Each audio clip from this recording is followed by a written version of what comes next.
جس گھر میں یہ دعا سنی جاتی ہے وہاں اللہ کی رحمتوں کا نور اترتا ہے اور اس گھر کے حالات دھیرے دھیرے بہتر ہونے لگتے ہیں۔ دوستوں،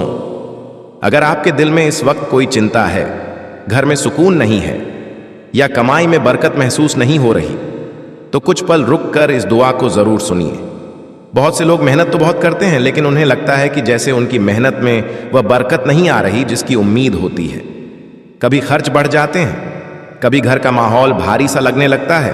اور کبھی دل کو عجیب سی بے چینی محسوس ہوتی ہے۔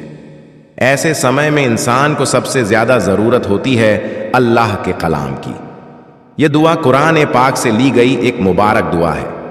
جب اسے دھیان اور یقین کے ساتھ سنا جاتا ہے تو اللہ اپنے بندے کے دل کو سکون دیتا ہے اور اس کی زندگی میں برکت کے دروازے کھول دیتا ہے۔ کئی بار انسان کی کمائی وہی رہتی ہے، لیکن اللہ اس میں ایسی برکت ڈال دیتا ہے کہ ضرورتیں آسانی سے پوری ہونے لگتی ہیں اور گھر میں راحت محسوس ہونے لگتی ہے۔ اگر آپ کو لگتا ہے کہ آپ کے کاموں میں رکاوٹ آ رہی ہے، گھر میں چھوٹی چھوٹی باتوں پر تناؤ ہو جاتا ہے یا دل ہمیشہ کسی چنتا میں رہتا ہے، تو اس دعا کو پورا سنیے۔ جب گھر میں اللہ کا کلام سنا جاتا ہے تو بری نظر، جادو اور ہر طرح کی بندش کمزور پڑنے لگتی ہے اور انسان کے لیے آسانی کے راستے کھلنے لگتے ہیں۔ اس دعا کو سننے سے دل کو سکون ملتا ہے، گھر میں رحمت اور برکت بڑھتی ہے، کمائی میں آسانی اور راحت محسوس ہوتی ہے،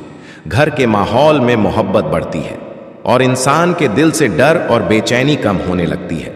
بس ضروری ہے کہ اس دعا کو پورا سنا جائے اور اللہ کی رحمت پر یقین رکھا جائے۔ اسے ادھورا سن کر مت جائیے، کیونکہ برکت اسی کو ملتی ہے جو اسے مکمل سنتا ہے۔ تو کچھ پل رکیے، دل کو سکون دیجیے اور اس دعا کو دھیان سے سنیے۔ کمنٹ میں آمین ضرور لکھیے اور آئیے اب اس برکت والی دعا کو سنتے ہیں۔ اعوذ باللہ من الشیطان الرجیم، بسم اللہ الرحمن الرحیم۔ يا أيها الناس اتقوا ربكم الذي خلقكم من نفس واحدة وخلق منها زوجها وبث منهما رجالا كثيرا ونساء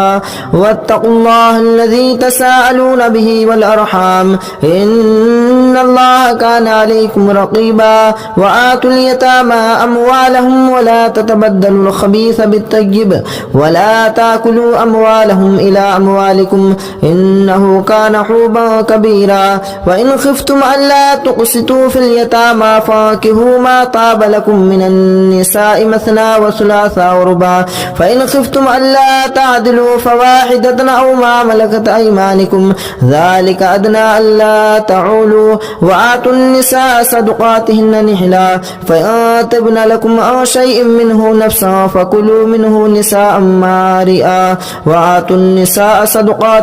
نحلا فإن تبن لكم عن شيء منه نفسا فكلوه هنيئا مريئا ولا تؤتوا السفهاء أموالكم التي جعل الله لكم قياما وارزقوهم فيها واكسوهم وقولوا لهم قولا معروفا وآتوا اليتامى حتى إذا بلغوا النكاح فإن آنستم منهم رشدا فادفعوا إليهم أموالهم ولا تأكلوها إسرافا وبدارا أن يكبروا وما كان غنيا فليستعفف وما كان فقيرا فليأكل بالمعروف فإذا دفعتم إليهم أموالهم فأشهدوا عليهم وكفى بالله حسيبا للرجال نصيب مما ترك الوالدان والأقربون وللنساء نصيب مما ترك الوالدان والأقربون مما قل منه أو كثر نصيبا مفرودا وإذا حضر القسمة أولو القربى واليتامى والمساكين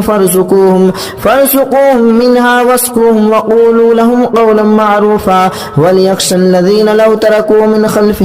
خلفهم ذرية ضعافا خافوا عليهم فليتقوا الله وليقولوا قولا سديدا إن الذين يأكلون أموال اليتامى ظلما إنما يأكلون في بطونهم نارا وسيصلون سعيرا يوصيكم الله في أولادكم للذكر مثل حظ الأنثيين فإن كن نساء فوق 2 فلهن ثلثا ما ترك وإن كان واحدة فلها النصف ولأبويه لكل واحد منهما مما ترك كان له فرف وإن كانت واحدة فلها نصف ولأبويه لكل واحد منهم السدس مما ترك كان له ولد فإن لم يكن له ولد وورثه أبواه فلأمه الثلث فإن كان له إخوة فلأمه السدس من بعد وصية يوصي بها أو دين آباؤكم وأبناؤكم لا تدرون أيهم أقرب لكم نفعا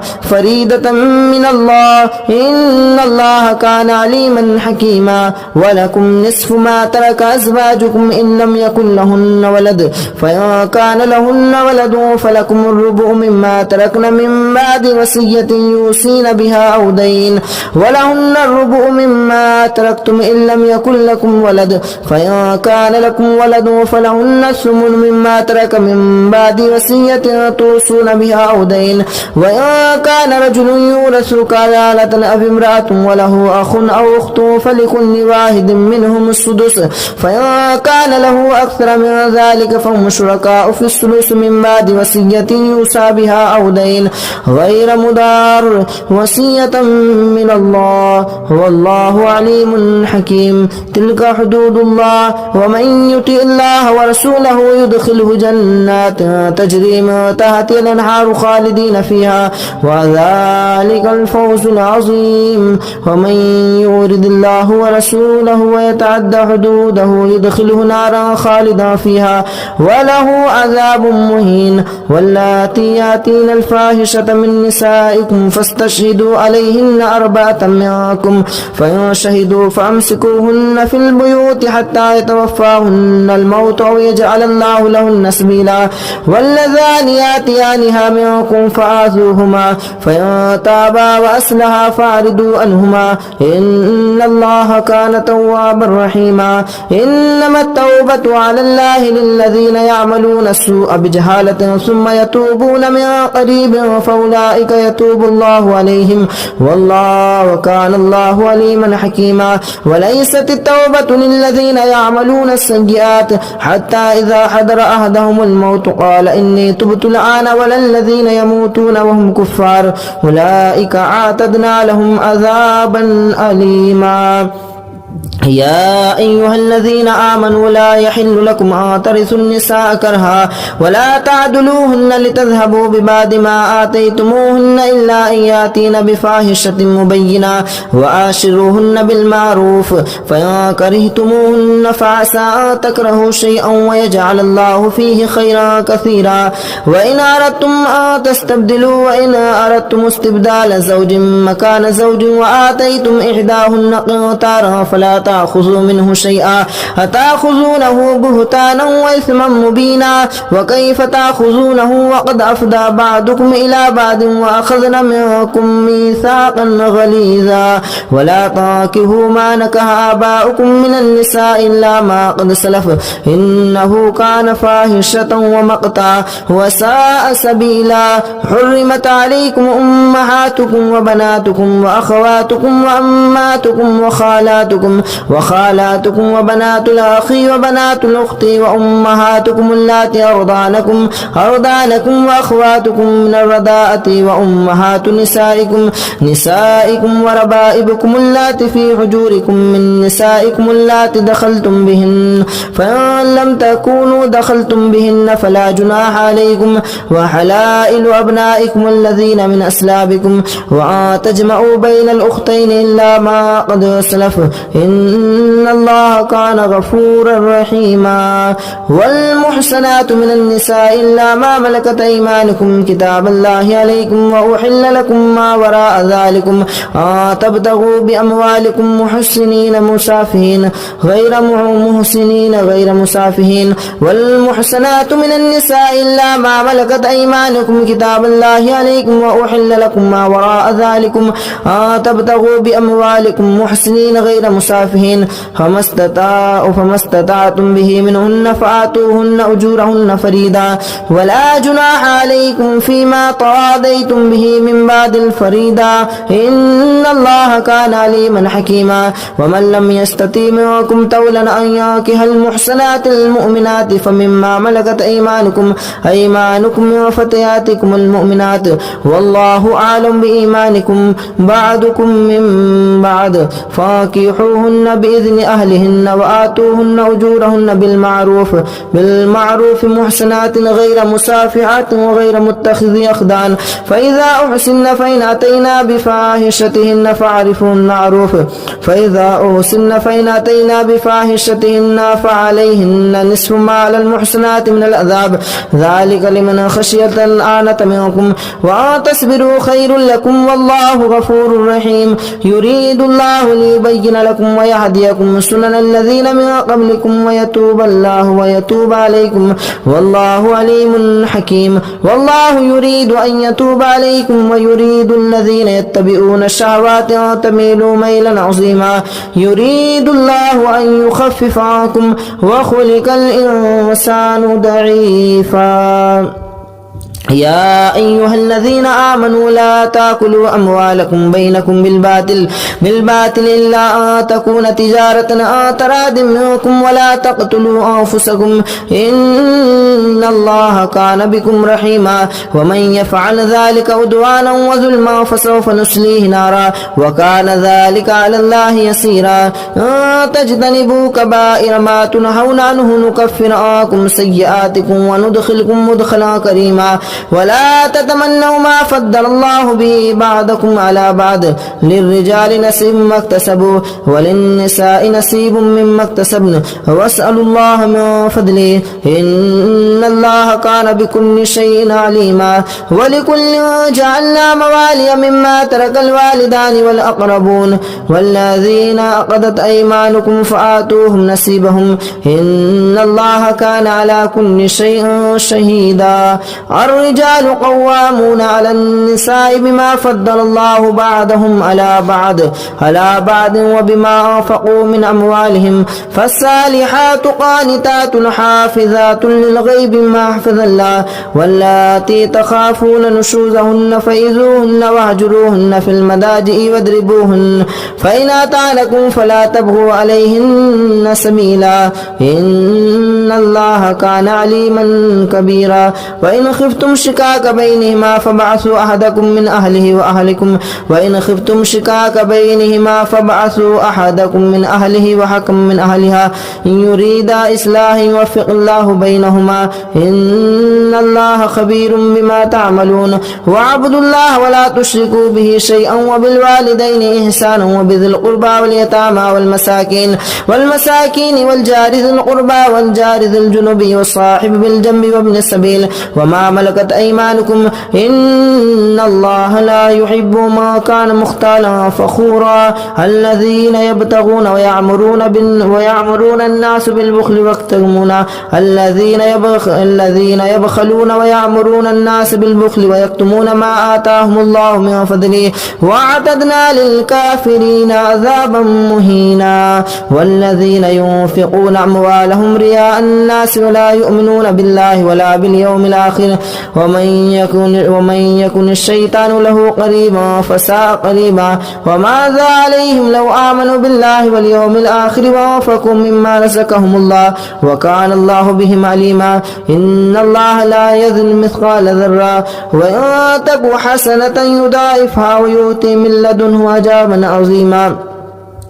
فكيف إذا جئنا من كل أمة شهيد وجئنا بك شهيدا على هؤلاء فكيف إذا جئنا من كل أمة بشهيد وجئنا بك على هؤلاء شهيدا يومئذ يود الذين كفروا وعصوا الرسول لو تسوى بهم العذاب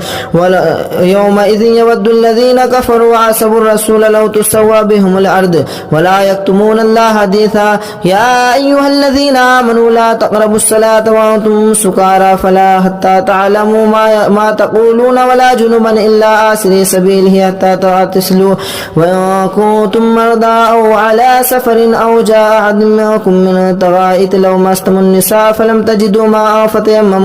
فتيمموا سعيدا طيبا فامسحوا بوجوهكم وأيديكم إن الله كان عفوا غفورا ألم تر إلى الذين أوتوا نصيبا من الكتاب يشترون الضلالة ويريدون أن تضلوا السبيل والله أعلم بأعدائكم وكفى بالله وليا ولا وكفى بالله نصيرا من الذين هادوا يحرفون الكلم عن مواضعه ويقولون سمعنا وعصينا واسمع غير مسمع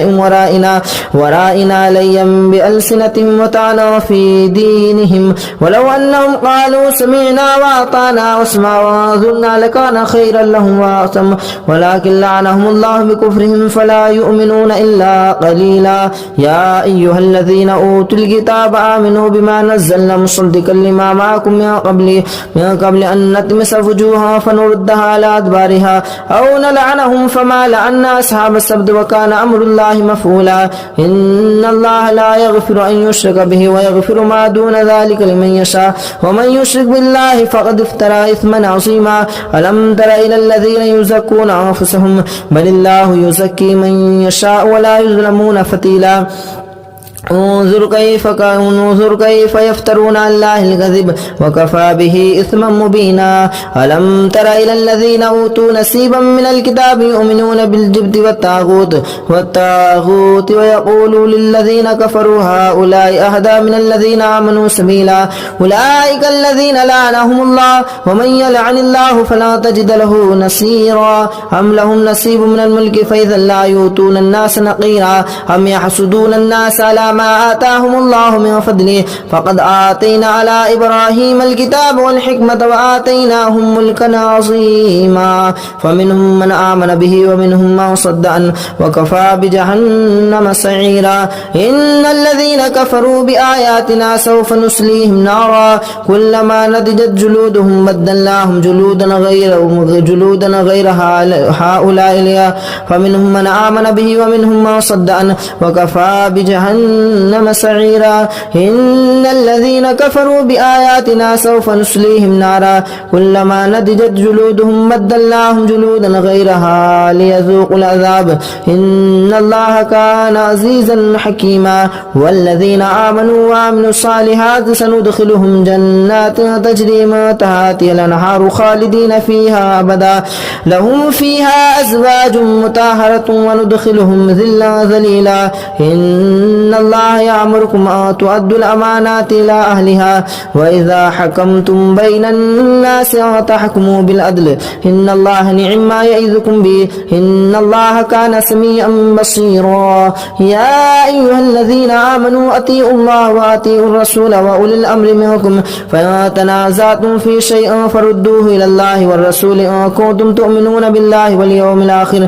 ذلك خير وأحسن تأويلا ألم تر إلى الذين يزعمون أنهم آمنوا بما أنزل إليك وما أنزل من قبلك يريدون أن يتحاكموا إلى الطاغوت وقد أمروا أن يكفروا به ويريد الشيطان أن يضلهم ضلالا بعيدا وإذا قيل لهم تعالوا إلى ما أنزل الله وإلى الرسول رأيت المنافقين يصدون عنك صدود الله فكيف إذا أصابتهم مصيبة بما قدمت أيديهم ثم جاءوك يحلفون بالله إن أردنا إلا إحسانا وتوفيقا أولئك الذين يعلم الله ما في قلوبهم فاعرض عنهم وإذهم وقل لهم في أنفسهم قولا بليغا وما أرسلنا من رسول إلا ليطاع بإذن الله ولو أنهم إذ ظلموا أنفسهم جاءوك فاستغفروا الله واستغفر لهم الرسول لوجدوا الله توابا رحيما فلا وربك لا يؤمنون حتى يحكموك فيما شجر بينهم ثم لا يجدوا في أنفسهم حرجا مما قضيت ويسلموا تسليما ولو أنا كتبنا عليهم أن اقتلوا أنفسكم أو اخرجوا من دياركم ما فعلوه إلا قليل منهم ولو أنهم فعلوا ما يؤذون به لكان خيرا لهم وأشد تثبيتا وإذا لآتيناهم من لدنا أجرا عظيما ولهديناهم صراطا مستقيما ومن يطع الله والرسول فأولئك مع الذين أنعم الله عليهم من النبيين والصديقين والشهداء والصالحين وحسن أولئك رفيقا ذلك الفضل من الله وكفى بالله عليما يا أيها الذين آمنوا خذوا حذركم فانفروا ثبات أو انفروا جميعا وإن منكم لمن ليبطئن فإن أصابتكم مصيبة قال قد أنعم الله علي إذ لم أكن معهم شهيدا ولئن أصابكم فضل من الله ليقولن ولئن أصابكم فضل من الله ليقولن كأن لم تكن بينكم وبينهم مودة يا ليتني كنت معهم فأفوز فوزا عظيما فليقاتل في سبيل الله الذين يشترون الحياة الدنيا بالآخرة ومن يقاتل في سبيل الله فيقتل أو يغلب فسوف نؤتيه أجرا عظيما وما لكم لا تقاتلون في سبيل الله والمستضعفين من الرجال والنساء والولدان الذين يقولون ربنا أخرجنا من هذه القرية الظالم أهلها واجعل لنا من لدنك وليا واجعل لنا من لدنك نصيرا الذين يأكلون الربا لا يقومون إلا كما يقوم الذي كما ألم تر إلى الذين قيل لهم كفوا أيديهم وأقيموا الصلاة وآتوا الزكاة فكف ألم تر إلى الذين قيل لهم كفوا أيديكم وأقيموا الصلاة وآتوا الزكاة فلما كتب عليهم القتال إذا فريق منهم يخشون الناس كخشية الله أو أشد خشية وقالوا ربنا لما كتبت علينا القتال لولا أخرتنا إلى أجل قريب قل متاع الدنيا قليل والآخرة خير لمن اتقى ولا تظلمون فتيلا أينما تكونوا يدرككم الموت ولو كنتم في بروج مشيدة وإن تصبهم حسنة يقول هذه من عند الله أينما تكونوا يدرككم الموت ولو كنتم في بروج مشيدة وإن تصبهم حسنة يقولوا هذه من عند الله وإن تصبهم سيئة يقولوا هذه من عند الله كل من عند الله فما لهؤلاء القوم لا يكادون يفقهون حديثا ما أصابك من حسنة فمن الله وما أصابك من سيئة فمن نفسك وأرسلناك للناس رسولا وكفى بالله شهيدا من يطيع الرسول فقد أطاع الله وما تولى فما أرسلناك عليهم حفيظا ويقولون طاعة فإذا برزوا من عندك ميت طائفة منهم غير الذين تقولون والله يكتمون ما تكنون فأعرض عنهم وتوكل على الله وكفى بالله وكيلا أفلا يتدبرون القرآن ولو كان من عند الله لوجدوا فيه اختلافا كثيرا وإذا جاءهم أمر من أمرنا اختلفوا أذاؤوا فيه ولو ردوه إلى الرسول وإلى الأمر منهم لعنة الله ينبتهم وإذا جاءهم أمر من أمرنا بلا خوف أذاؤوا به ولو ردوه إلى الرسول وإلى أولي الأمر منهم لعلمه الذين يستنبتونه منهم ولولا فضل الله عليكم ورحمته لاتبعتم الشيطان إلا قليلا فقاتل في سبيل الله لا تكلف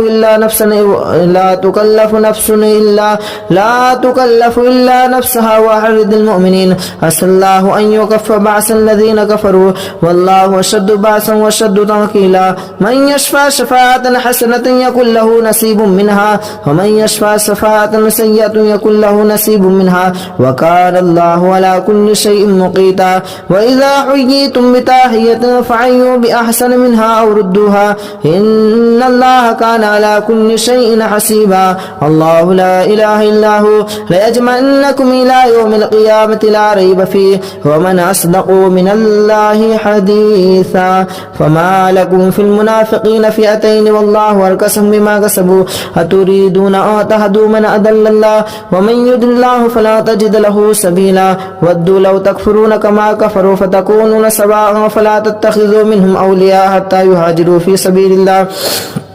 فإن تولوا فخذوهم واقتلوهم حيث وجدتموهم ولا تتخذوا منهم وليا ولا نصيرا إلا الذين يصلون إلى قوم بينكم وبينهم ميثاق أو جاءوكم حدثت صدورهم أو يقاتلوكم أو يقاتلوا قومهم ولو شاء الله لسلطهم عليكم فلقاتلوكم فإن اعتزلوكم فلم يقاتلوكم وألقوا إليكم السلام فما جعل لكم عليكم سبيلا ستجدون آخرين يريدون أن يأمنكم ويأمنوا قوم قومهم كلما ردوا إلى الفتنة أركسوا فيها فإن لم يعتزلوكم ويلقون إليكم السلام ويكفوا أيديهم فيأخذوهم واقتلوهم حيث ثقفتموهم وأولئكم جعلنا لكم عليهم سلطانا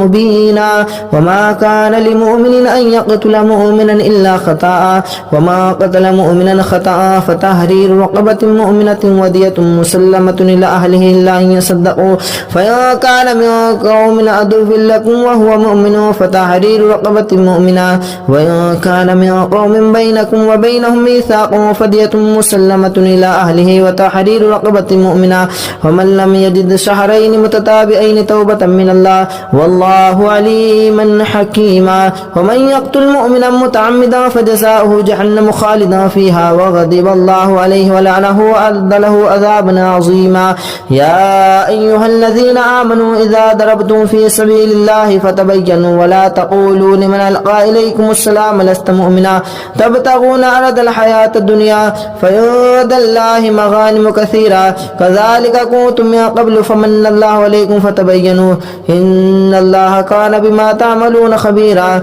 لا يستوي القائدون من المؤمنين غير أولي الضرر والمجاهدون في سبيل الله بأموالهم وأنفسهم فضل الله المجاهدون بأموالهم وأنفسهم على القائدين درجة وكلا وعد الله الحسنى وفضل الله المجاهدين على القائدين أجرا عظيما درجات منه ومغفرة ورحمة وكان الله غفورا رحيما إن الذين توفاهم الملائكة ظالمي أنفسهم قالوا فيما كنتم قالوا كنا مستضعفين فيهم قالوا لم تكن أرض الله واسعة فتحاجر فيها فأولئك مأواهم جهنم وساءت مصيرا إلا المستضعفين من الرجال والنساء والولدان لا يستطيعون حيلة ولا يهتدون سبيلا فأولئك عسى الله أن يعفو عنهم وكان الله عفوا غفورا ومن يهاجر في سبيل الله يجد في الأرض مراغما كثيرا وسعا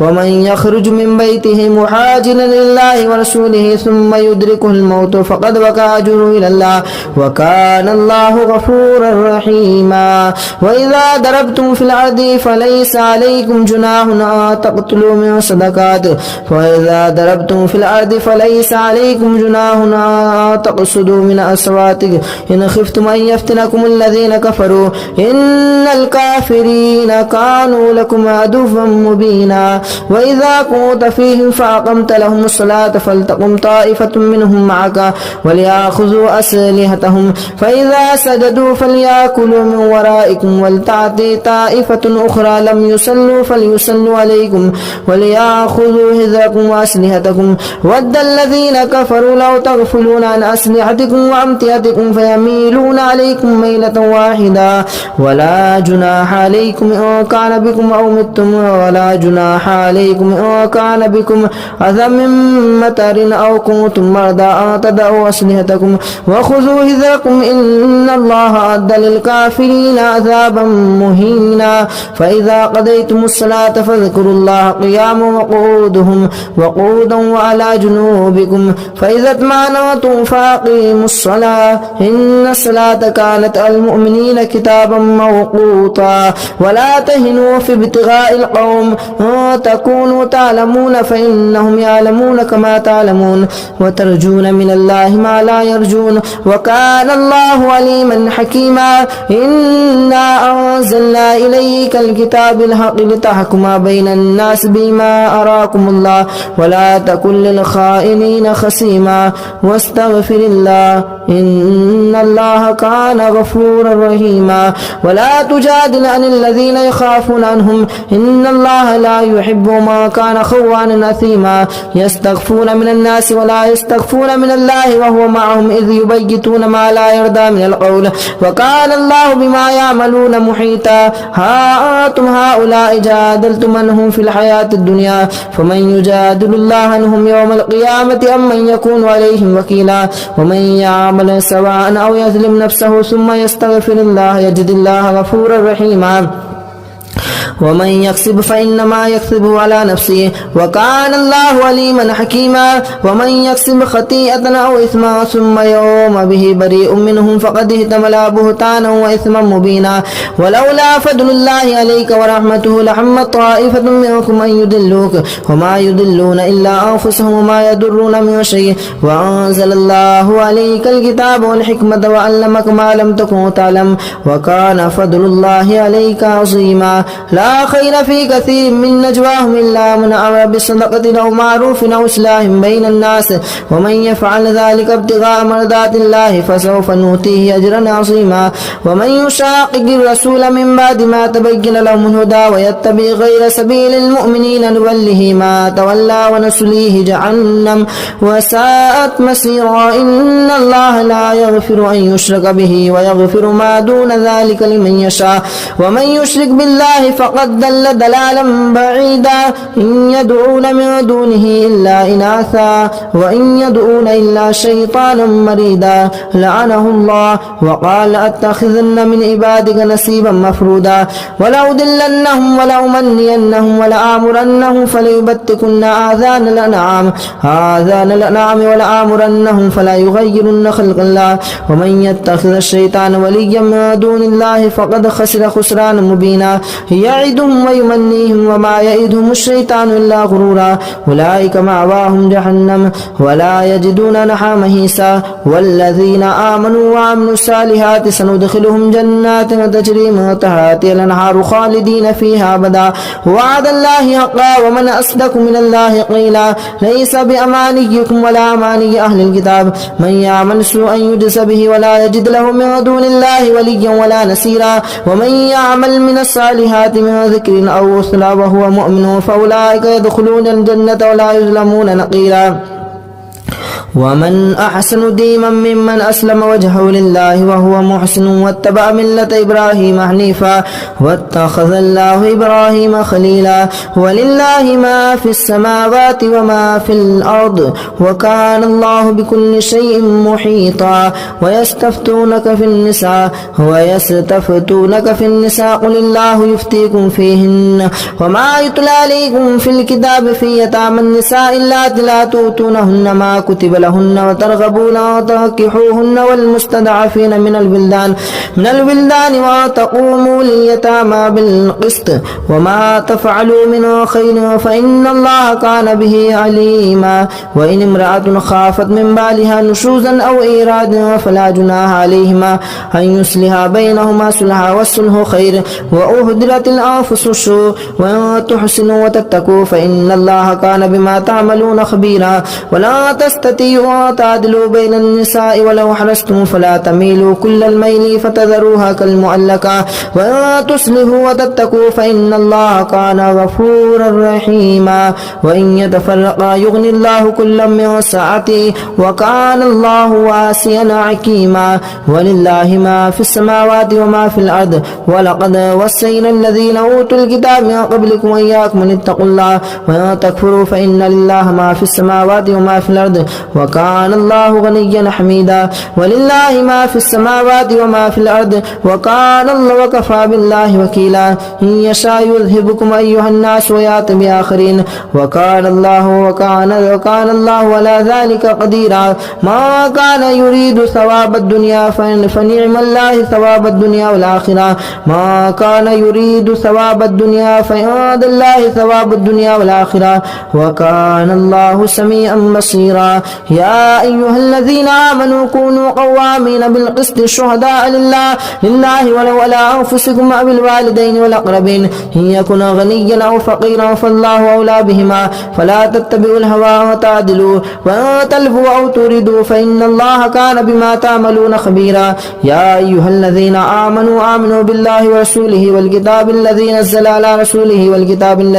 والكتاب الذي أنزل من قبل ومن يكفر بالله وملائكته وملائكته وكتبه ورسله واليوم الآخر فقد دل ضلالا بعيدا. إن الذين آمنوا ثم كفروا ثم آمنوا ثم كفروا ثم ازدادوا كفرا لم يكن الله إن الذين آمنوا ثم كفروا ثم آمنوا ثم كفروا ثم ازدادوا كفرا لم يكن الله ليغفر لهم ولا ليهديهم سبيلا. بشر المنافقين بأن لهم عذابا أليما. الذين يتخذون الكافرين أولياء من دون المؤمنين أيبتغون عندهم العزة فإن العزة لله جميعا. وقد نزل عليكم في الكتاب أن إذا سمعتم آيات الله يكفر بها ويستهزأ بها فلا تقعدوا معهم حتى يخوضوا في حديث غيره إنكم إذا مثلهم إن الله جامع المنافقين والكافرين في جهنم جميعا. الذين يتربصون بكم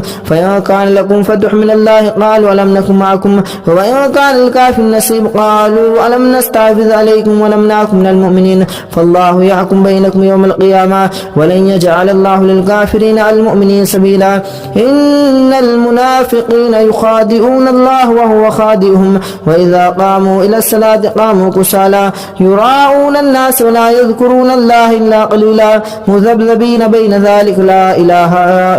إلا هؤلاء ولا إله هؤلاء ومن يضلل الله فلا تجد له سبيلا. يا أيها الذين آمنوا لا تتخذوا الكافرين أولياء من دون المؤمنين أتريدون أن تجعلوا لله عليكم سلطانا مبينا. إن المنافقين في الدرك الأسفل من النار ولا تجد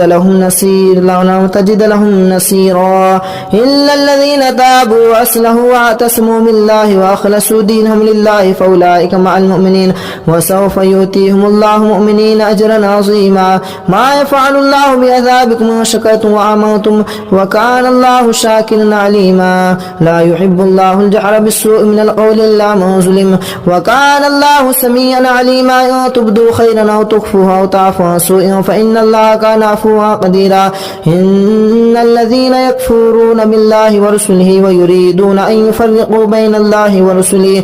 أولئك هم الذين كفروا بالله ورسله ويريدون أن يفرقوا بين الله ورسله ويقولون نؤمن ببعض ونكفر ببعض ويريدون أن يتخذوا بين ذلك سبيلا. أولئك هم الكافرون حقا واعتدنا للكافرين عذابا مهينا. والذين آمنوا بالله ورسوله ولم يفرقوا بين أحد منهم أولئك سوف يؤتيهم أجورهم وكان الله غفورا رحيما. يسألونك أهل الكتاب أن تنزل عليهم كتابا من السماء فقد سألوا موسى أكبر من ذلك فقالوا أرنا الله جهرة فأخذتهم الصاعقة بظلمهم ثم اتخذوا الإجل من بعد ما جاءتهم البينات فعفونا عن ذلك وآتينا موسى سلطانا مبينا. ورفعنا فوقهم الطور بسيماهم وقلنا لهم ادخلوا الباب سجدا وقولوا لهم تعالوا معروفا وأخذهم ميثاق غير معروف. فمما نقضهم ميثاقهم وكفرهم بآيات الله وقتلهم الأنبياء بغير حق وقولهم قلوبنا غلف بل لعنهم الله بكفرهم فقليلا ما يؤمنون وبكفرهم وقولهم على مريم بهتانا عظيما وقولهم إنا قتلنا عيسى ابن مريم بل افترى فمنهم من آمن به ومنهم من كفر عنه. وبما نقضهم ميثاقهم وكفرهم بآيات الله وقتلهم الأنبياء بغير حق وقولهم قلوبنا غلف بل تبع الله عليها بكفرهم فلا يؤمنون إلا قليلا وبكفرهم وقولهم على مهتان عظيما وقولهم إنا قتلنا المسيح عيسى ابن مريم رسول الله وما قتلوه وما صلبوه ولكن سلم وإن الذين اختلفوا لفي شك منه بل افترى عليكم سلطانا مبينا. يا أيها الذين آمنوا استعينوا بالصبر والصلاة إن الله مع الصابرين بل افترى عليه عليما وكان الله عزيزا حكيما. أعوذ بالله من الشيطان الرجيم. بسم الله الرحمن الرحيم. يا أيها الذين آمنوا أوفوا بالعقود أحلت لكم بهيمة الأنعام إلا ما يتلى عليكم غير محل الصيد وأنتم حرم إن الله يحكم ما يريد يا أيها الذين آمنوا لا تحلموا شعائر الله ولا الشهر الحرام ولا الهدي ولا القلائد ولا آمين البيت الحرام يبتغون فضلا من ربهم ورضوانا وإذا حللتم فاستعدوا ولا يجرمنكم شنعان قوم أن صدوكم عن المسجد الحرام أن تعتدوا وتعاونوا على البر والتقوى ولا تعاونوا على الإثم والعدوان واتقوا الله إن الله شديد العقاب حرمت عليكم الميتة والدم ولحم الخنزير وما أهل لغير الله به والمنخنقة والموقوذة والمتردية والنتيحة وما أكل السبع إلا ما ذكيتم وما ذبح على النصب وتستقسموا بالأزلام ذلكم فسق اليوم يئس الذين كفروا من دينكم فلا تخشوهم واخشون اليوم أكملت لكم دينكم وأتممت عليكم نعمتي ورضيت لكم الإسلام دينا فمن اضطر في مخمسة غير متجانف إثم فإن الله غفور رحيم يسألونك ماذا أحل لهم قل أحل لكم الطيبات وما علمتم من الجوارح مكلبين تعلمونهن مما علمكم الله فكلوا مما أمسكنا عليكم واذكروا اسم الله عليك واتقوا الله إن الله شديد العقاب اليوم أحل لكم الطيبات وطعام الذين أوتوا الكتاب حل لكم وطعامكم حل لهم والمحسنات من المؤمنات والمحسنات من الذين أوتوا الكتاب من قبلكم إذا آتيتموهن أجورهن محسنين غير مسافهين ولا مستخيرين آخرا ومن يكفر بالإيمان فقد حبط عمله وهو في الآخرة هم الخاسرون يا أيها الذين آمنوا إذا قمتم إلى الصلاة فاغسلوا وجوهكم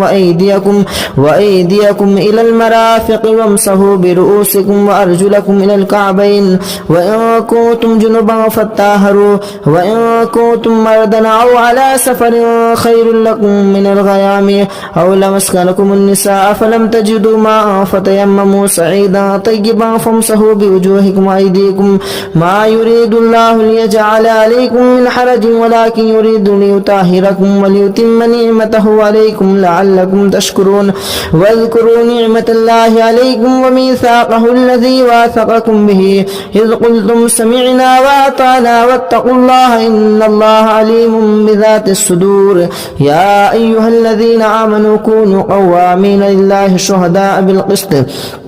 ولا يجرمنكم شنآن قوم أن صدوكم عن المسجد الحرام أن تعتدوا وتعاونوا على البر والتقوى يا أيها الذين آمنوا كونوا قوامين لله شهداء بالقسط ولا يجرمنكم شنآن قوم أن صدوكم عن المسجد الحرام أن تعتدوا وتعاونوا على البر والتقوى ولا تعاونوا على الإثم والعدوان واتقوا الله إن الله شديد العقاب يا أيها الذين آمنوا كونوا قوامين لله شهداء بالقسط ولا يجرمنكم شنآن قوم على ألا تعدلوا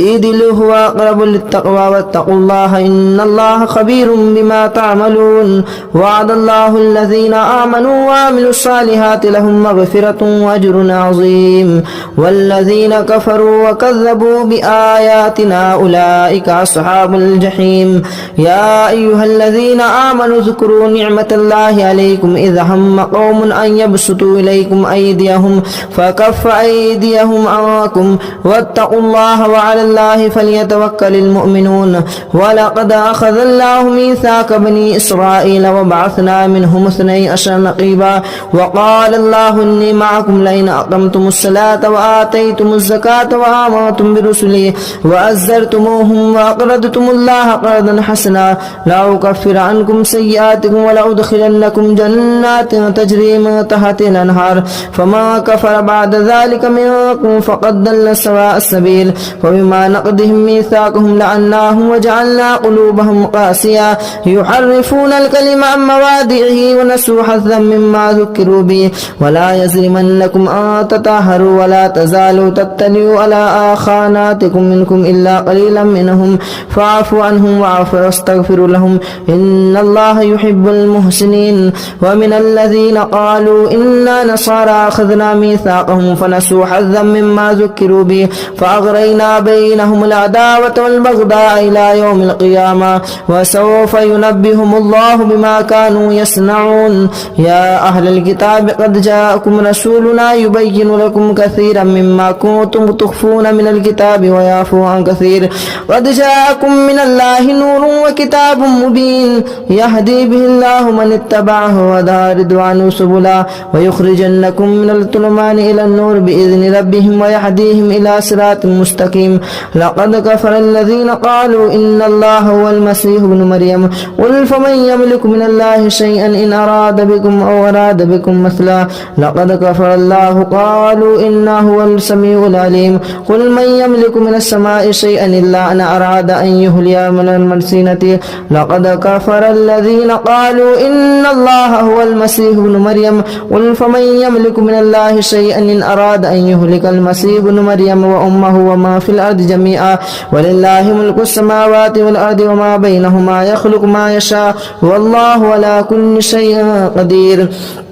وقالت اليهود والنصارى نحن أبناء الله وأحباؤه قل فلم يعذبكم بذنوبكم بل أنتم بشر ممن خلق يغفر لمن يشاء ويعذب من يشاء ولله ملك السماوات والأرض وما بينهما وإليه المصير. يا أهل الكتاب قد جاءكم رسولنا يبين لكم كثيرا من الرسل أن تقولوا ما جاءنا من البشير والنذير فقد جاءكم بشير ونذير والله على كل شيء قدير. وإذ قال موسى لقومه يا قوم اذكروا نعمة الله عليكم إذ جعل فيكم أنبياء وجعلكم ملوكا وآتاكم ما لم يؤت أحدا من العالمين يا قوم ادخلوا الجنة المقدسة يا قوم ادخلوا الأرض المقدسة التي كتب الله لكم ولا ترتدوا على أدباركم فتنقلبوا خاسرين. قالوا يا موسى إنا فيها قوم جبارين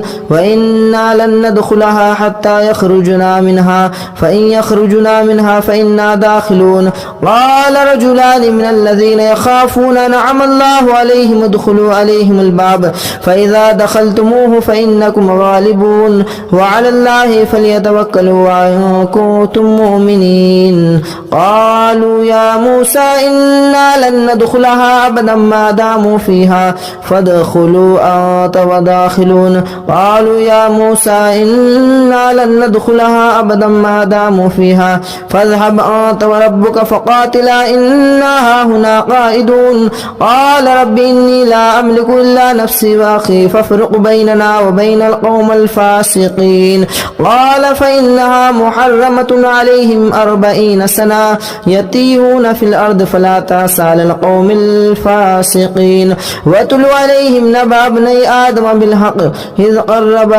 قربنا قلنا يا بأوا بكم واتلوا عليهم نبأ ابني آدم بالحق إذ قربا قربانا فتقبل من أحدهما ولم يتقبل من الآخر قال لا تقبل من الآخر لئن بسطت إلي لئن بسطت واتلوا عليهم نبأ ابني آدم بالحق إذ قربا قربانا فتقبل من أحدهما ولم يتقبل من الآخر قال أقتلنك قال إنما يتقبل الله من المتقين لئن بسطت إلي يدك لتقتلني ما أنا بباسط يدي لأقتلك إني أخاف الله رب العالمين إني أريد أن تبوء بإثمي وإثمك فتكون من أصحاب النار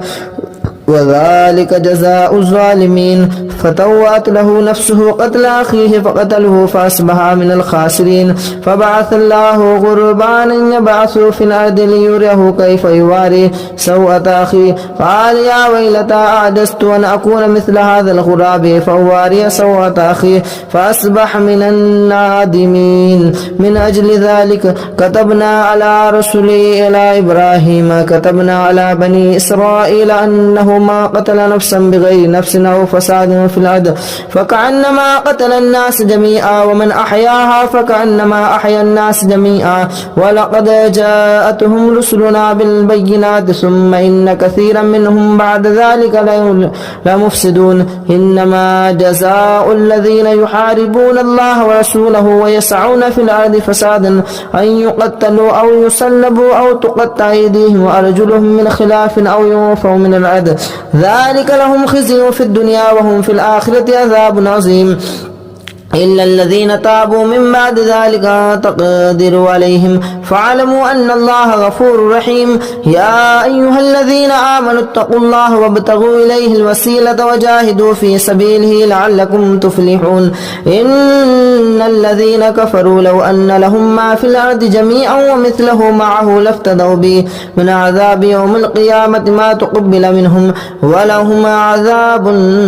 يريدون أن يخرجوا من النار وما هم خارجين من النار ولهم عذاب مقيم والسارق والسارقة فاقطعوا أيديهما جزاء بما كسب نكالا من الله والله عزيز حكيم فما تاب من بعد ظلمه وأصلح فإن الله يتوب عليهم إن الله غفور رحيم ألم تعلم أن الله له ملك السماوات والأرض يعذب من يشاء ويغفر لمن يشاء ويعذب من يشاء ويعذب من يشاء ولم تعلم أن الله له ملك السماوات والأرض يعذب من يشاء ويغفر لمن يشاء والله على كل شيء قدير يا أيها الرسول لا يحزنك الذين يصارعون في الكفر من الذين قالوا آمنا بأفواههم ولم تؤمن قلوبهم ومن الذين هادوا سماعون للكذب سماعون لقوم آخرين لم يأتوك يحرفون الكلم من بعد مواضعه يقولون إن أوتيتم هذا فخذوه وإن لم تؤتوه فاحذروا ومن يرد الله فتنته فلا تملك له من الله شيئا أولئك لم يرد الله أن يطهر قلوبهم لهم في الدنيا خزي ولهم في الآخرة عذاب عظيم سماعون للكذب أكالون للسهت فإن جاءوك فاحكم بينهم أو أعرض عنهم وإن تعرض عنهم فلن يضروا الله شيئا وإن حكمت فاحكم بينهم إن الله يحكم من المتقين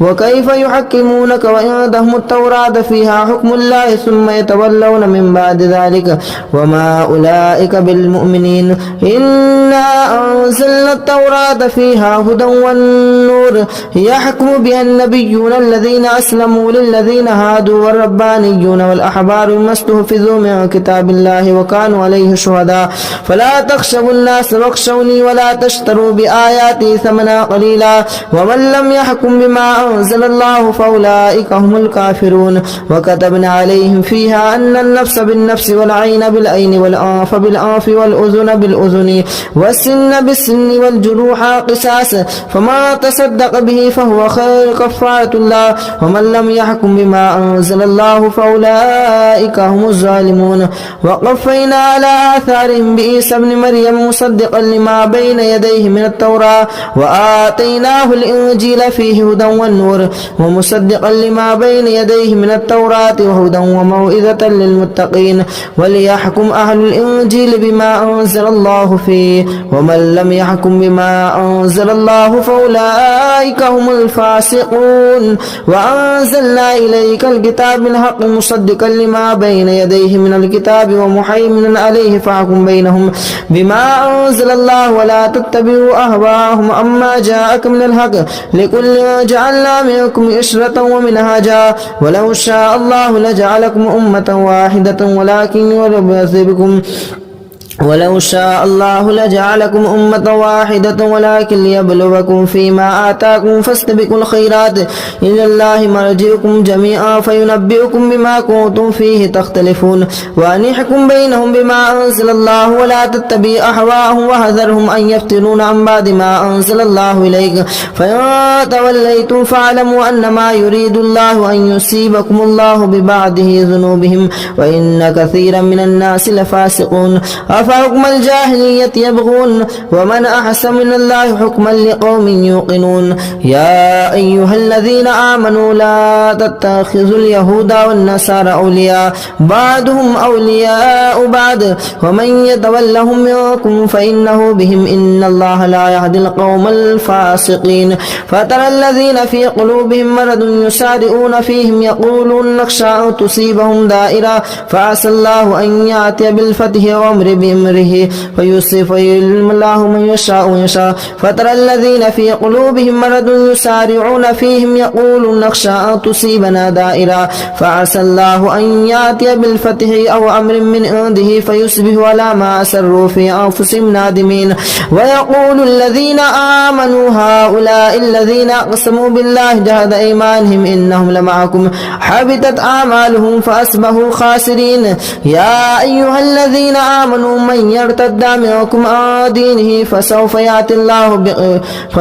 يأتي الله بقوم يحبونهم ويحبونه أذلة على المؤمنين عزة على الكافرين يجاهدون في سبيل الله ولا يخافون لوما يؤخر ذلك فضل الله يؤتيه من يشاء والله واسع عليم إنما وليكم الله ورسوله والذين آمنوا الذين يقيمون الصلاة ويؤتون الزكاة وهم يسارعون ومن يتوكل الله ورسوله والله والذين آمنوا فإن الله حزب لكم الغالبون يا أيها الذين آمنوا لا تتخذوا الذين اتخذوا دينكم هزوا ولعبا من الذين أوتوا الكتاب من قبلكم والكفار أولياء واتقوا الله إن كنتم مؤمنين وإذا ناديتم إلى الصلاة اتخذوها هزوا ولعبا ذلك بأنهم قوم لا يعقلون قل يا أهل الكتاب هل تنقمون منا إلا أن آمنا بالله وما أنزل إلينا وما أنزل من قبل وأن أكثركم فاسقون قل هل أنبئكم بشر من ذلك مثوبة عند الله من لعنهم الله وغضب عليه وجعل منهم القردة والخنازير والعبد الطاغوت أولئك شر مكانا وأضل عن سواء السبيل وإذا جاءوكم قالوا آمنا وقد دخلوا بالكفر وهم قد خرجوا به والله أعلم بما كانوا يكتمون وترى كثيرا منهم يسارعون في الإثم والعدوان وأكلهم السحت لبئس ما كانوا يعملون لولا ينهاهم الربانيون والأحبار عن قولهم الإثم وأكلهم السحت لبئس ما كانوا يصنعون وقالت اليهود يد الله مغلولة غلت أيديهم ولئنوا بما قالوا بل يداه مبسوطتان ينفق كيف يشاء وليزيدن كثيرا منهم ما أنزل إليك من ربك طغيانا وكفرا وألقينا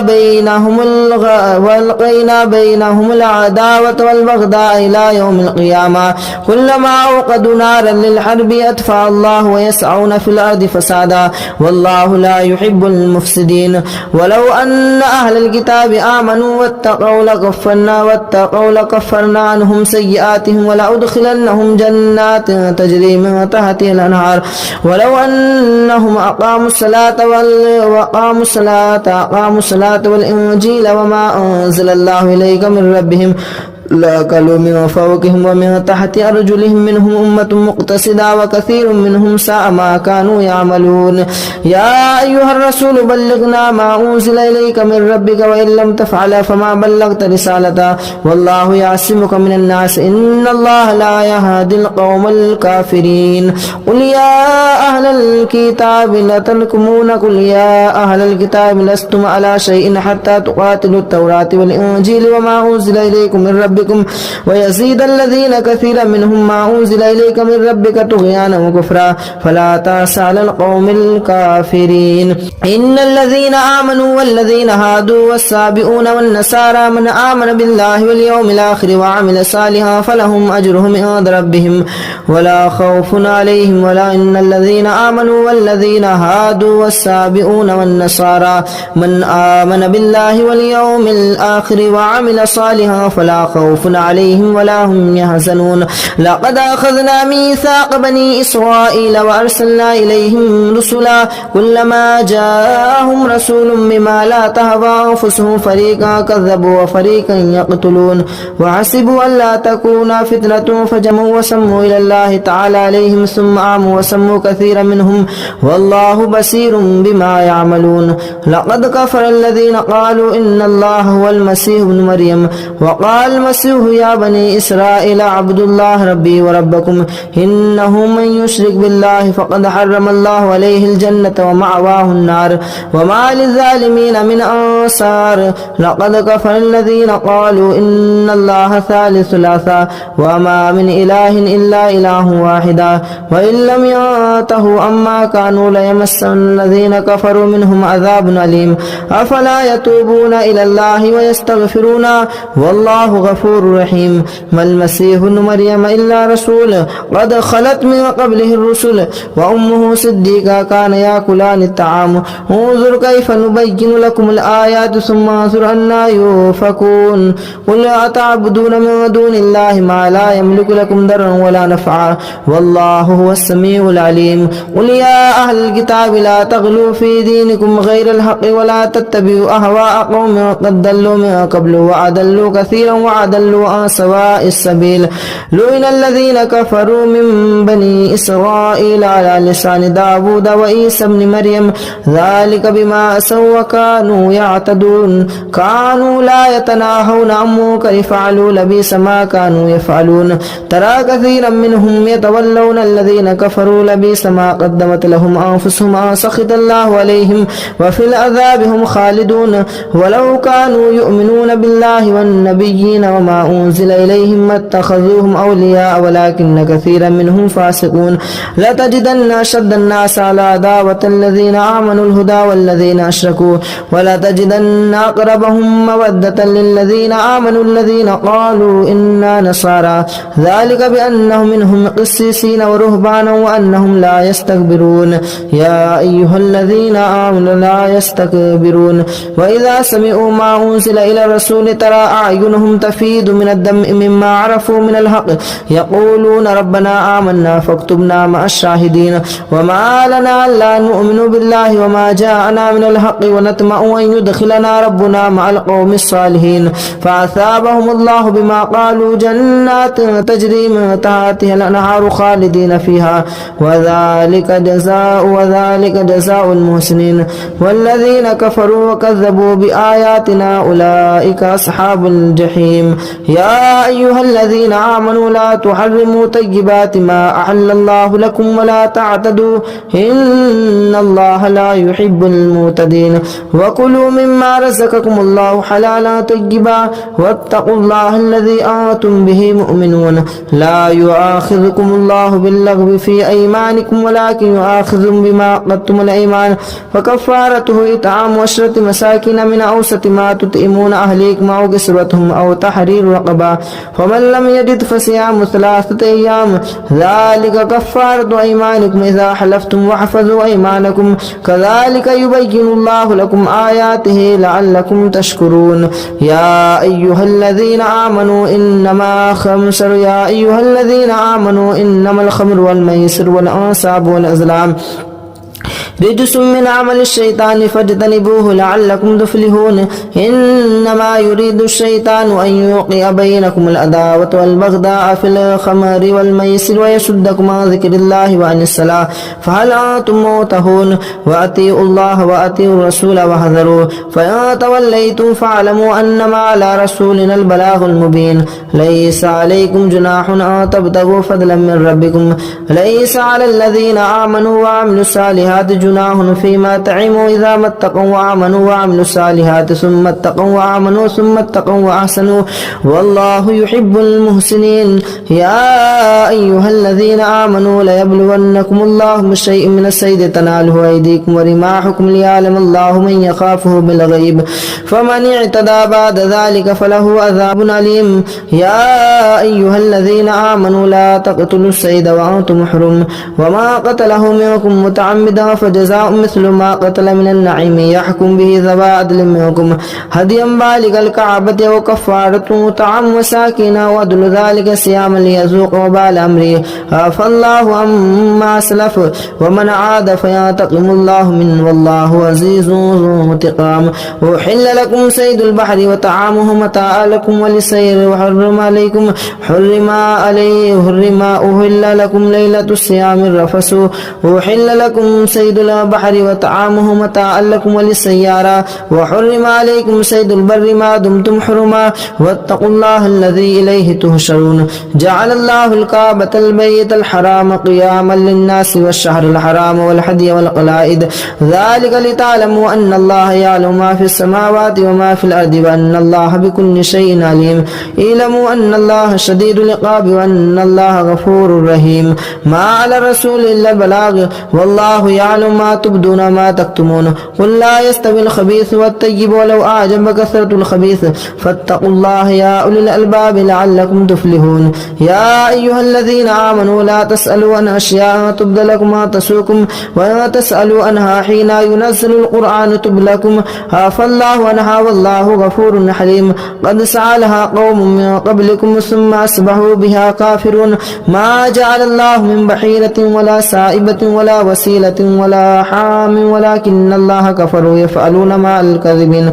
وأكثرهم لا يعقلون وإذا قيل لهم تعالوا إلى ما أنزل الله وإلى الرسول قالوا حسبنا ما وجدنا عليه آباءنا أولو كان آباؤهم لا يعقلون شيئا ولا يهتدون يا أيها الذين آمنوا عليكم أنفسكم لا يضركم ما ضل إذا اهتديتم إلى الله مرجعكم ينبئكم بما كنتم تعملون يا أيها الذين آمنوا شهادة بينكم إذا حضر أحدكم الموت حين الوصية اثنان ذوى عدل منكم أو آخران من غيركم إن أنتم ضربتم في الأرض فأصابتكم مصيبة الموت تحبسونهما من بعد الصلاة فيقسمان بالله إن ارتبتم لا نشتري به ثمنا ولو كان ذا قربى ولا نكتم شهادة الله إنا إذا لمن الآثمين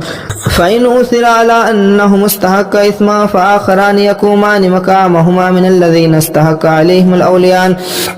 ولا يعني فيقسمان بالله لشهادتنا حق من شهادتهما وما اعتدينا إنا إذا لمن الظالمين ذلك أدنى أن يأتوا بالشهادة على وجهها أن يخافوا ترد إيمانا بعد إيمانهم واتقوا الله واعلموا أن الله لا يهدي القوم الفاسقين يوم يجمعكم الرسول فيقول ماذا أجبتم قالوا لا علم لنا إنك أنت العليم الحكيم إذ قال الله يا عيسى ابن مريم اذكر نعمتي عليك وعلى والدتك إذ أيدتك بروح القدس تكلم الناس في المهد وكهلا وإذ علمتك الكتاب والحكمة والتوراة والإنجيل وإذ تخلق من الطين كهيئة الطير بإذني فتنفخ فيها فتكون طيرا بإذني وتبرئ الأكمه والأبرص بإذني وإذ تخرج الموت بإذني وإذ كففت بني إسرائيل عنك إذ جئتهم بالبينات فقال الذين كفروا منهم إن هذا إلا سحر مبين وإذ أوحيت إلى الحواريين أن آمنوا بي وبرسولي قالوا آمنا واشهد بأننا مسلمون إذ قال الحواريون يا عيسى ابن مريم هل يستطيع ربك أن ينزل علينا مائدة من السماء قال اتقوا الله إن كنتم مؤمنين قالوا نريد أن نأكل منها وتطمئن قلوبنا ونعلم قد صدقتنا ونكون عليها من الشاهدين قال عيسى ابن مريم اللهم ربنا أنزل علينا مائدة من السماء قال الله إن الله وإذ قال الله يا عيسى ابن مريم أنت قلت للناس تكفر قالوا سبحانك لا أقول لكم بالله إن كنتم تقولون ما كنت لكم إلا من أوتي به أن اعبدوا الله وكنتم به شهيد منكم إن تعذبكم ففريقا كذبتم قال الله هذا يوم ينفع صادق لهم جنات تجري من تحت الأنهار خالدين فيها أبدا رضي الله عنهم ورضوا عنه لله ملك السماوات وما في الأرض وهو على كل شيء قدير. أعوذ بالله من الشيطان الرجيم. بسم الله الرحمن الرحيم. الذين كفروا وصدوا عن سبيل الله أضل أعمالهم والذين آمنوا وعملوا الصالحات وآمنوا بما نزل على محمد وهو الحق من ربهم وهو الحق من ربهم كفر عنهم سيئاتهم وأصلح بالهم ذلك بأن الذين كفروا اتبعوا الباطل وأن الذين آمنوا اتبعوا الحق من ربهم كذلك يضرب الله للناس أمثالهم فإذا لقيتم الذين كفروا فصرب الرقاب حتى إذا أثخنتوهم فشدوا الوثاق فإما منا بعد وإما فداء حتى نضع الحرب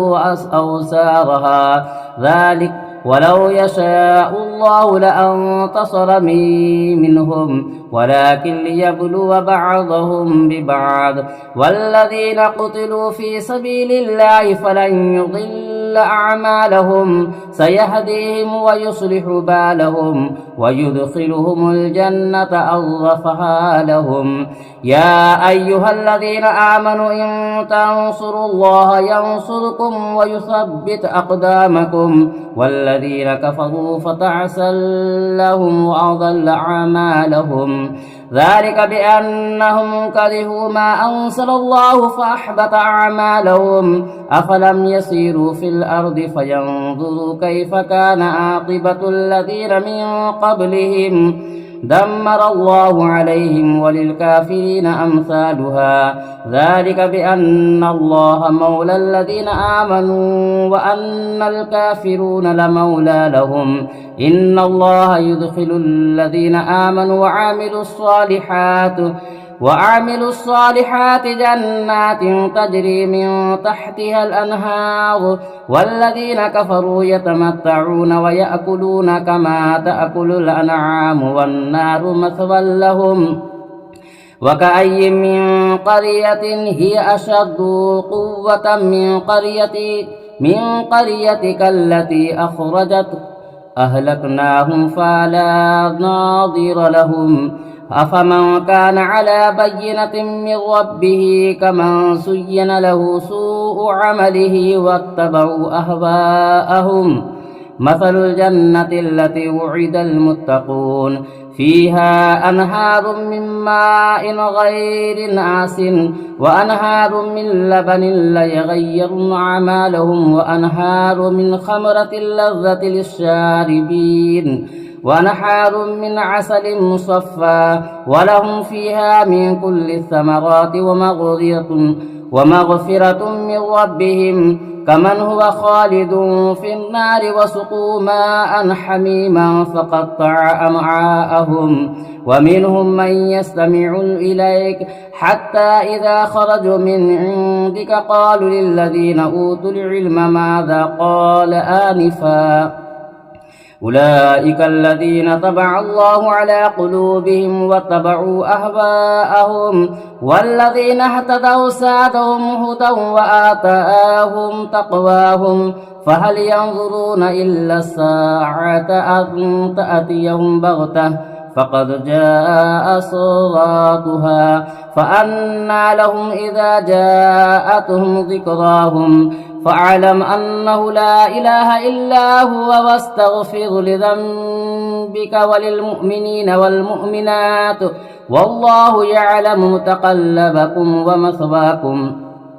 ويقول الذين آمنوا لا ننزل سورة فإذا أنزلت سورة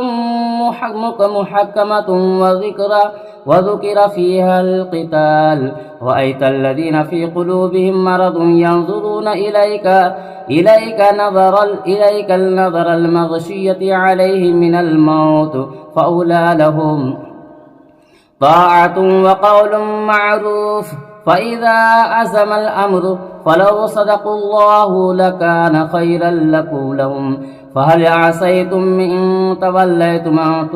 أن تفسدوا في الأرض وتقطعوا أرحامكم أولئك الذين لعنهم الله فأصمهم وعمى أبصارهم أفلا يتدبرون القرآن على قلوب أثقافها إن الذين ارتدوا على أدبارهم من بعد ما تبين لهم الهدى الشيطان سول لهم وأملى لهم ذلك بأنهم قالوا للذين كرهوا ما نزل الله سنطيعكم في بعض الأمر والله يعلم إسرارهم فكيف إذا توفتهم الملائكة يضربون وجوههم وأدبارهم ذلك بأنهم اتبعوا ما أسخط الله وكرهوا رضوانه فأحبط أعمالهم أم حسب الذين في قلوبهم مرض أن لن يخرج الله أضغانهم ولو نشاء لأريانكم فلا تلبسهم وتعرفون في الجنة القول والله يعلم أعمالهم ولنبلونكم حتى نعلم المجاهدين منكم والصابرين ونبلو أخباركم إن الذين كفروا وصدوا عن سبيل الله وشاقوا الرسول من بعد ما تبين لهم الهدى لن يضروا الله شيئا وسيحبط أعمالهم يا أيها الذين آمنوا أطيعوا الله وأطيعوا الرسول ولا تبطلوا أعمالهم إن الذين كفروا وصدوا عن سبيل الله ثم ماتوا وهم كفار فلن يغفر الله لهم فلا تهنوا وتدعوا إلى السلوى وأنتم العالون والله معكم ولن يتركم أعمالكم إنما الحياة الدنيا لعب ولهو وإن تؤمنوا وتتقوا يؤتيكم أجوركم ولا يسألكم أموالكم إن يسألكموها فيحفكم تبتخوا ويخرجوا أضغانكم ها أنتم هؤلاء تدعون لتنفقوا في سبيل الله فمنكم من يبخل ومن يبخل فإنما يبخل من نفسه والله الغني وأنتم الفقراء وإن تتولوا يستبدل قوما غيركم ثم لا يكونوا أمثالكم الذين كفروا وصدوا عن سبيل الله أضل أعمالهم والذين آمنوا وعملوا الصالحات وآمنوا بما نزل على محمد وهو الحق من ربهم كفر عنهم سيئاتهم وأصلح بالهم ذلك بأن الذين كفروا اتبعوا الباطل وأن الذين آمنوا اتبعوا الحق من ربهم كذلك يضرب الله للناس أمثالهم فإذا لقيتم الذين كفروا فصرب الرقاب حتى إذا أثخنتوهم فشدوا الوثاق فإما منا بعد وإما فداء حتى نضع الحرب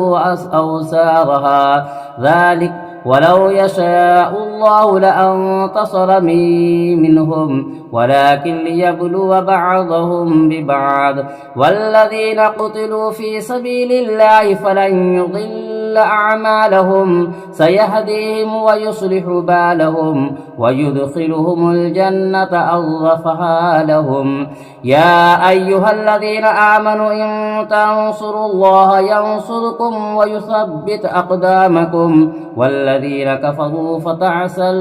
لهم وأضل أعمالهم ذلك بأنهم كرهوا ما أنزل الله فأحبط أعمالهم أفلم يسيروا في الأرض فينظروا كيف كان عاقبة الذين من قبلهم دمر الله عليهم وللكافرين أمثالها ذلك بأن الله مولى الذين آمنوا وأن الكافرون لمولى لهم إن الله يدخل الذين آمنوا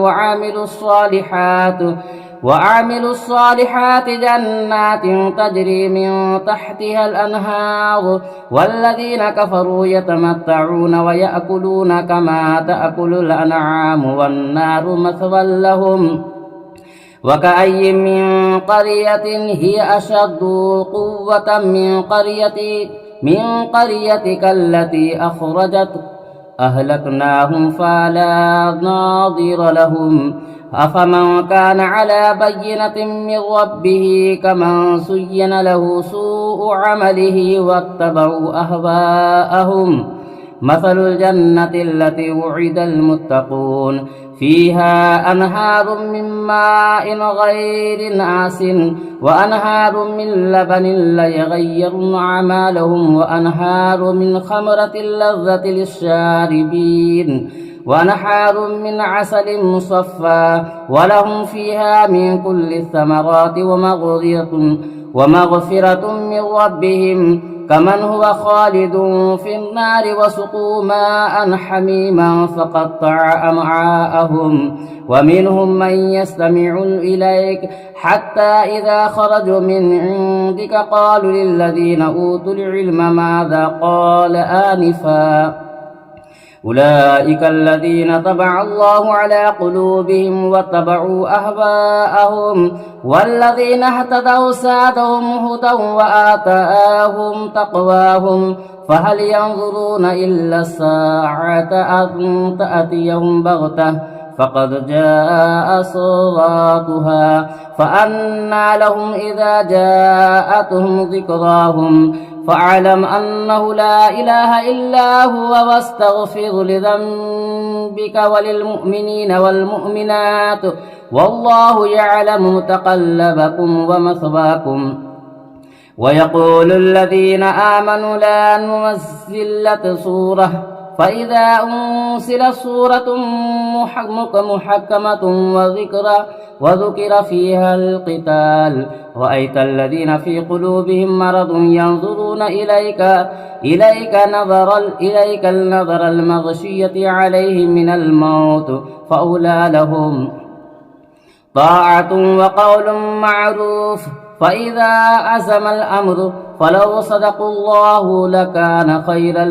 لهم فهل عسيتم إن توليتم أن تفسدوا في الأرض وتقطعوا أرحامكم أولئك الذين لعنهم الله فأصمهم وعمى أبصارهم أفلا يتدبرون القرآن أم على قلوب أثقافها إن الذين ارتدوا على أدبارهم من بعد ما تبين لهم الهدى الشيطان سول لهم وأملى لهم ذلك بأنهم قالوا للذين كرهوا ما نزل الله سنطيعكم في بعض الأمر والله يعلم إسرارهم فكيف إذا توفتهم الملائكة يضربون وجوههم وأدبارهم ذلك بأنهم اتبعوا ما أسخط الله وكرهوا رضوانه فأحبط أعمالهم أم حسب الذين في قلوبهم مرض أن لن يخرج الله أضغانهم ولو نشاء لأريانكم فلا تلبسهم وتعرفون في الجنة القول والله يعلم أعمالهم ولنبلونكم حتى نعلم المجاهدين منكم والصابرين ونبلو أخباركم إن الذين كفروا وصدوا عن سبيل الله وشاقوا الرسول من بعد ما تبين لهم الهدى لن يضروا الله شيئا وسيحبط أعمالهم يا أيها الذين آمنوا أطيعوا الله وأطيعوا الرسول ولا تبطلوا أعمالهم إن الذين كفروا وصدوا عن سبيل الله ثم ماتوا وهم كفار فلن يغفر الله لهم فلا تهنوا وتدعوا إلى السلوى وأنتم العالون والله معكم ولن يتركم أعمالكم إنما الحياة الدنيا لعب ولهو وإن تؤمنوا وتتقوا يؤتيكم أجوركم ولا يسألكم أموالكم إن يسألكموها فيحفكم تبتخوا ويخرجوا أضغانكم ها أنتم هؤلاء تدعون لتنفقوا في سبيل الله فمنكم من يبخل ومن يبخل فإنما يبخل من نفسه والله الغني وأنتم الفقراء وإن تتولوا يستبدل قوما غيركم ثم لا يكونوا أمثالكم